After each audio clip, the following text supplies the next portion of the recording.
Welcome back to Weekend Breakfast, the time 8:23 now on Saturday, August the 26th. I'm David Bull, joined by the wife, Dr. Renée Hundekamp. Two doctors in, two doctors will see you now. David, I'm liking your shirt. Thank you very much, Richard in Truro. I liked that this morning. It's new. You did. We clash. A little bit. It does look a bit like curtains. Thank you. I'm not talking to you. I'm liking your shirt, says Richard in Truro. Can you find out which politicians have a vested interest in Serco or its affiliate companies, and therefore an interest in the continuation of the vile people smuggling trade? We're talking about, obviously, the migrant crisis and the fact we were talking about only 2 have been returned. This one from Bella says, my granddaughter had a seizure, a few seizures actually, a few weeks ago. She's 18. She was then told she'd have to wait a year before any investigations. That's ridiculous. That is ridiculous. They've now gone down a very expensive private route. The private health providers were mainly originally trained by and likely employees of the NHS to retain their pension, says Mo. And this one from Fiona says, I think consultants and medics do deserve higher salaries. Look at what a manager is being paid. No comparison. We need good medics. We don't need managers who are clearly failing on the management of hospitals. Get rid of the managers and get the woke sorted. I agree. There are far too many managers in the NHS, and I think that would be one way to start sorting it out and reforming the whole blinking system. Should we get some more doctors as well? Well, that would be a good idea, because what have we got, 123,000, something like that? So we need some more doctors, Well, yes. you're on TV all the time. Right, stop it. Stop it. You don't exist yet. Yet. Right, it's time for Head to Head. Head to Head. You can now exist. Joining us for Head to Head this morning, I'm delighted to say Jonathan Lis, who can't keep his mouth shut, political commentator, and Patrick Timms, who's editor of Wolves of Westminster. Good morning to the two of you. Good morning.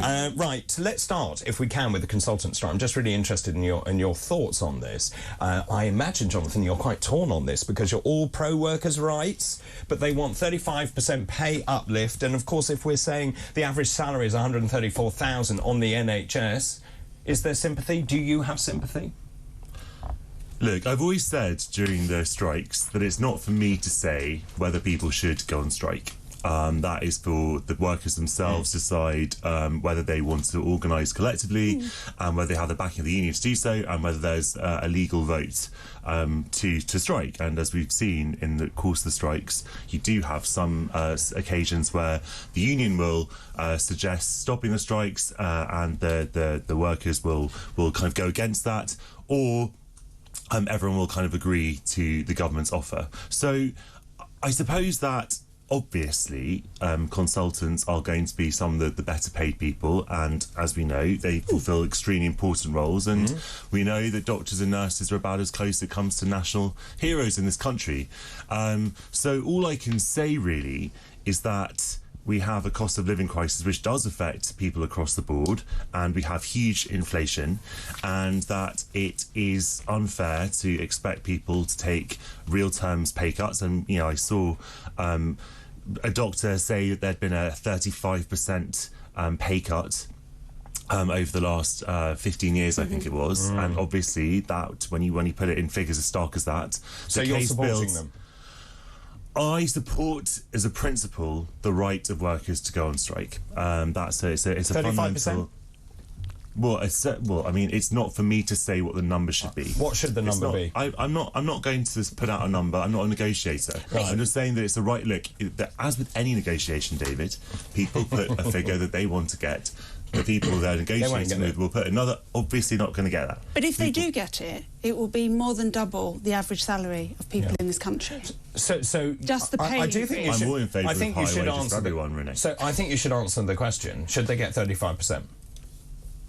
If that's what people are prepared to pay them, then absolutely. Well, we're not getting a say over this, and it's our money, isn't it? So it's not about what I'm prepared to pay because I say no. Well, it's about, this is obviously public money. And look, the fundamental point is you can't take this just in isolation. And we know that, you know, the government has ways to raise revenue. We know that corporations are creaming it in at the moment, and that is one of the main drivers of inflation. We know that there could be much bigger taxes on sort of corporations. So you want to tax companies more so they leave the UK? There's no evidence that companies leave the UK when you increase corporation tax, and I'm talking about things like windfall taxes, also taxes that people have been talking about for years, like financial transaction taxes. We're talking about a general principle about how the government raises revenue. About, to answer your question, but the tax burden has never been higher. Never been higher. But I think it's not about the highest tax burden in 70 years. Of course, David. It's about how we actually tax people, about making it fairer. So I'd be all in favour of raising a threshold, for example, and then taxing people on the other side more. OK, let's bring in Patrick now. Patrick, I've forgotten where we were. Back to the consultant strike. What are your thoughts on it? Well, one of them, the sort of first thoughts I had when I read this story is that what the BMA is asking for is they're asking for an independent pay review body. Mm-hmm. And I look at that... Which they've had. Well, it's what it says in the story. Now, I look at it and I think, well, actually, hang on, that's exactly the same process that produced the independent pay review body that keeps giving MPs pay rises every year. You know, but the doctors have an independent pay review body. But this is what the BMA are saying. They say, I think, whether they're asking it to be, it does say this in the story, whether they're asking it to be changed, whether they're asking it to be more independent than it currently is, I don't know. Give them the result they want. Exactly. Yeah. And that's precisely the point I'm getting at, is that, you know, and that's why I mentioned, you know, what happens in Parliament, you know, so, you know, oh, hey, we seem to be... From this independent body, we seem to be getting more and more money every year, despite the fact that we have this cost of living crisis. Now, just to come back on what Jonathan has said, I mean, it's certainly true that inflation is a big problem here. But then again, isn't the other side of that debate the fact that you have the wage price spiral? So if we do start, you know, if we start paying people more money to cope with the existing state of the cost of living crisis, we could actually make it worse. And that's what the government says. That is exactly what the government says. That is also a discredited 70s sort of economic philosophy. Most economists don't agree about with the wage price spiral.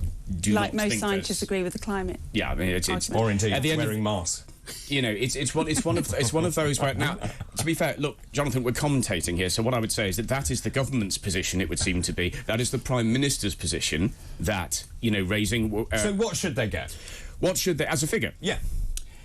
Well, I would, if we're going to give them anything more, let's take it by the average of, now, what did the teachers, or was it 6.5? Something like that. Something like that. By the average of that. Well, they've been offered 6. Yeah, OK. So something around that. And, of course, now Steve Barclay, the Health Secretary, has said this pay offer is final. So this is where we stand now. We have a government that's saying, nope.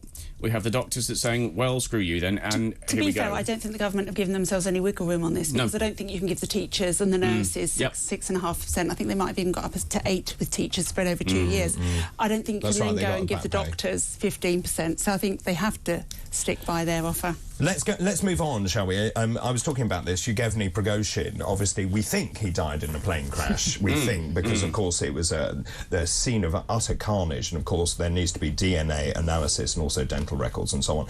It's just very interesting. I'm just keen to know your thoughts on this. There's a really interesting article this morning about Putin. His show of strength may be paranoia that could be his undoing. And the point that this article makes, and I think it's really good, it's about how ruthless this revenge has been. It's exactly 2 months to the day since that coup, or that attempted coup, was launched. And the fact is that Putin said nothing about it and clearly was defiant. And the question is, what is going through this man's mind? What does it do to the security of Russia? There's also another article about other mercenary forces willing to step into Wagner's footsteps. And there are many of those. And the question is, what happens now in Russia? Well, that is obviously a huge question. It is.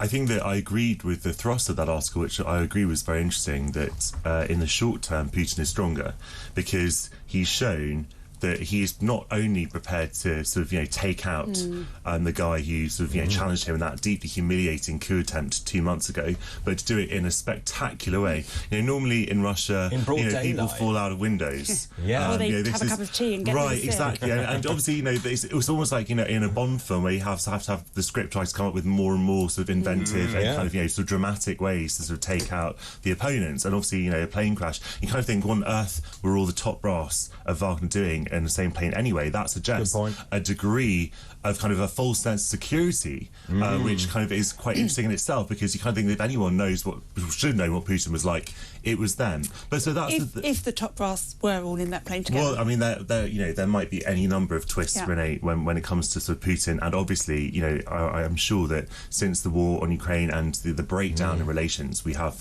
far less intelligence than we would like to have, although I'm sure we still have some good intelligence. But the fundamental point is that Putin is stronger in the short term, I'm sure, because people are going to be far sort of more wary about sort of standing up to him. There's going to be sort of a far more greater difficulty, I suspect, in coalescing an opposition to him. But in the long term, as the article makes a very good point, you get more paranoid, you begin to suspect your inner circle, and then eventually there comes a tipping point where your inner circle says, well, actually, are we better off with this guy or without this guy? And that's the key for me. What is going through the minds of the inner circle? Because, of course, they'll be thinking, are they next? And it goes on, as you say, you mentioned the tipping point. It also goes on to talk about the dictator trap. It says short-term displays of brutal strength and long-term weakness. Where do you stand on this? Well, I would agree with that, but what I would say is I'm actually going to try and reflect the situation back onto compared to this country, for example. Let's look at the 7-week Prime Minister. Okay, so in this country, when people, want to get rid of you, you end up out of power. In that country, when people want to get rid of you, either you or they end up dead. So it's one of those where, really, for Putin, in terms of what he's doing here, I personally think he's, 70 now? Something like that. I think, and he's staked his gamble, hasn't he, with Ukraine. This is, I think, probably intended to be, he's not going to last forever. I think this is intended to be his final gambit. This is my legacy almost. This is what I'm going to do. It could easily last another 20 years. Not easily. Not easily. Allegedly, he's terminally ill. Well, allegedly. Allegedly. But to come back to that point, then, I think we are in the end times for Putin, even if it is another 20 years. We're still in the end times. I think this is his legacy. He staked a massive gamble on this, and so anyone who's going to threaten that is going to be targeted by him. And I agree with Jonathan, actually, that yes, it is absolutely a case of in the short term he is stronger, but we don't know what's going to happen next. No, we don't. And just going back, and I was just trying to find this article, but about the other mercenary groups, you see what happens now to Wagner, because of course if they've lost their leader, and of course there's a power vacuum, then what happens? Then there are all of these other Russian mercenary groups like Redut or Redoubt, all of these which are controlled by different people who have very close links to Putin, to the people in power. Weren't Wagner reabsorbed at the time of the coup into the Russian army? They were indeed, but Wagner is still there, although the numbers are decimated. Well, hasn't there sort of been a fragmentation? So you had the part of Wagner has been absorbed into kind of the conventional Russian forces, and the other bits, people have gone to Belarus, and obviously you have a broader geopolitical question here. The BBC, there was a really interesting article this week about what happens to the countries where Wagner has basically been taking on the role of the UN. So in Mali, where the Malian government is getting rid of UN peacekeepers, and that's being replaced by Wagner, many of whom appear to be committing human rights atrocities, and that is going to be profoundly destabilising in West Africa, the Sahel region. Can I just add there as both you and David and Jonathan have said about power vacuums. Now, the last time I was in this studio, I was on with Kevin O'Sullivan, and I asked him, how's your physics? And the point was to move on to saying, look, what I remember about physics, because mine isn't great, is that nature abhors a vacuum. So the point is that, yes, something is going to fill this vacuum. That's what I'm guessing. And that's what we don't know. Isn't it? And also, just in terms of these mercenary groups, they're small in number, 200, 300 men. What's this one? This is one that's led by one of the henchmen of Prigozhin as well. This is the Imperial Convoy. So there are all of these groups that may have 200, maybe 100 men. And the question is what happens now? And, of course, it's all about power, isn't it? Well, it is. And this is the thing with leadership structures. Someone else is going to fill that role. We don't know who that's going to be. But the point I was making is that somebody will. So I reckon, and of course now they also have a motive, really, in some ways, for vengeance, because their leader's been killed, and a lot of their top brass have been killed. So Putin's made himself some enemies here, and I think that's an aspect of this story that's not been reported on very much. Is that actually he's made himself some enemies here as well. So do you think there'll be a second march on Moscow? I think okay. Well, I mean, I think I'm 50-50 on it. I don't think they're honestly 50-50 on it. I think they are too swing. I think at the moment not. I think they're too fragmented. No, at the moment not. King, you better not miss. At the moment not, but in the future possibly. Yeah, and of course we should also mention the detention of Wall Street Journal reporter Evan Gershkovich, of course, because still being detained. He's being held in the notorious Lefortovo prison in Moscow. He could face a sentence of up to 20 years if found guilty. He is there. He's a journalist. So this has just been extended, This has hasn't it? been extended, yeah, exactly right. I mean, should we be much stronger with Russia here? Look, David, what are our options with Russia? It's a bit like when we talk about China. You know, we're not going to enter into any kind of military confrontation with Russia. Yeah. That's the bottom line, and everyone agrees that no matter where they stand in Ukraine. And so, you know, what we have nothing to negotiate with. Well, I think we want have prisoner soft power, we have diplomacy, we have economic sanctions, we have economic sanctions, which we've already applied. Right, just about to the max. there might be sort of more sort of meat you can cut from the bone on that, and obviously you have ways in which you can help Ukraine, which is obviously going to help your cause against Russia as well. But realistically, there is just a very limited amount you can do, short of sort of full breakdown in sort of diplomatic relations, expulsion of all the ambassador, etc., which wouldn't be a good thing because ultimately you need to keep the lines. And then a NATO-wide conflict as well. If you don't know what we're talking about or just want to come up to speed on that, today marks 150 days since our colleague and Wall Street Journal reporter Evan Gershkovich was arrested and imprisoned in Russia. These are on charges of espionage, which he and the US government vehemently deny. Evan's arrest is the first time since the end of the Cold War that an American journalist has been detained on such charges, and that could see him sentenced to 20 years in a penal colony. In protest at his arrest and detention, leading journalists are campaigning against his capture with a hashtag, which is I Stand With Evan on social media. So do check that out. It's a hashtag I Stand With Evan. I feel desperately sorry for him. I mean, it must be an awful, invidious position to be in where you can't do anything. The US has said they're trying to sort out a prisoner exchange, which adds weight to your point. Obviously, the US, has often does things like this. I remember when Bill Clinton went to North Korea some years ago to kind of negotiate the release of an American there as well. Obviously there are all kinds of back channels, some which we know about, others which we don't, and I very much hope there's a good resolution for this man. So do I. Can I just come in on this one? Yes, because it's like, obviously, Jonathan, you and I both work in some form of journalism or have done it. So when stories like this take place, of course you did as well, David. They affect us more personally because this is part of our profession. And well, I think also he's a colleague of ours here, in this building. Yes, no. But I'm just saying, even if he weren't, it is your profession, and that if I might, it leads us into the sort of one of the other stories. I suppose it certainly does. To talk about was the Lucy Letby thing. Yeah, and I knew when I saw that. Okay, this is what we're going to talk about. I thought I'm going to be sat there with two doctors talking about a medical colleague who's obviously done this. And all I will say, because I worked in the education sector for 10 years, every single time you get one of those stories, and you get about 2 of them a year, some stupid teacher has absconded with a 16-year-old girl. He's gone off to south of France, and they only last about a week, 2 weeks. But it really affects the teaching profession because it makes people think, this is like about us, Sure, and you're right. Let's talk about Lucy Letby then, obviously. There are 2 families believe their babies could have been killed by Lucy Letby. They've gone to the police now. There are further investigations going on. I think they're looking actually at 4,000 babies now as a result of this. So the question is, how much more has Lucy Letby done? And they're obviously investigating this. The reason that you brought this up, of course, this is about Tony Chambers. He was the chief executive of that hospital. And of course, he has earned up to £160,000 a year, excluding pension benefits, before he left his position at that particular hospital. And his pension is worth £1.08 million as of March 2018. He was paid a further 6 months, according to the Times, meaning he received up to £80,000. Now, Chambers has been approached for comment by our colleagues at the Times. He has not responded by the time that we're doing this. So, Jonathan, just in terms of that, what do we do? So,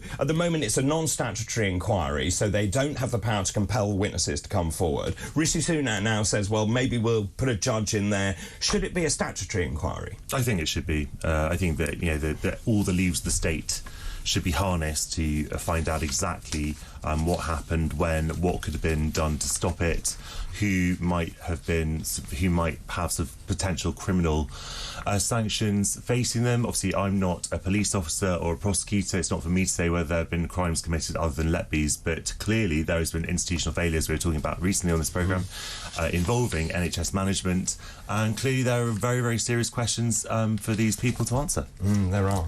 Well, don't you think some of this is quite reminiscent of the Harold Shipman affair?